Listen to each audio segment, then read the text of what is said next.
గ్రామంలో జడకొప్పు జరుగుతున్నది.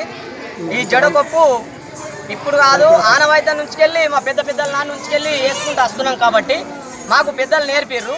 అదే విధంగా ఇప్పుడు పిల్లల్ని సుఖ మేము కొందరిని తయారు చేసినాము. ఇప్పుడు సుఖ మళ్ళీ కొందరిని పిల్లల్ని తీసుకుంటున్నాము. ఇంకా సూక ముందుగా ఎవరన్నా అస్తే సూక 15 ఏళ్ళు కానీ 20 ఏళ్ళు కానీ అస్తే నేర్పే అవకాశం మాకు ఉంది. నేర్పుతామనుకుంటున్నాము. అస్తే మా దూపిలిలో కంపల్సరీ జడగొప్పు పోనీయకుండా మంచిగా నేర్పాలని మేము అనుకుంటున్నాము. అయినా వేస్తూనే ఉన్నాము. అప్పటి నుంచి ఇప్పటిదాకా వేస్తూనే ఉన్నాము. బంద్ లేదు. ప్రతి సంవత్సరం ఉగాదికి వేస్తున్నాం. అందరికి కూడా పరాభవ నామ సంవత్సర శుభాకాంక్షలు తెలియజేస్తున్నాము.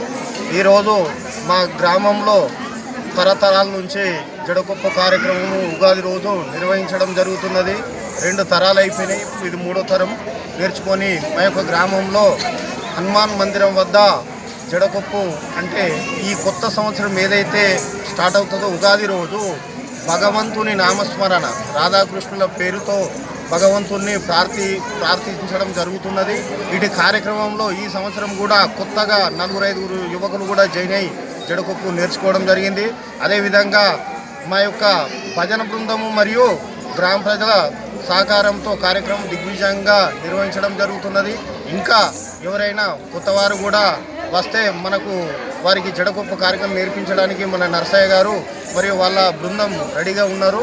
మరియు ఇటు కార్యక్రమములో ఉద్దేశము గ్రామంలో ఉన్నటువంటి గ్రామ ప్రజలందరూ కూడా సుఖశాంతులతో ఆయురారోగ్య అష్టైశ్వర్యాలతో ఉండాలని ఆ భగవంతుని ప్రార్థిస్తూ ఇటు జడకొప్పు కార్యక్రమం నిర్వహించడం జరుగుతున్నది.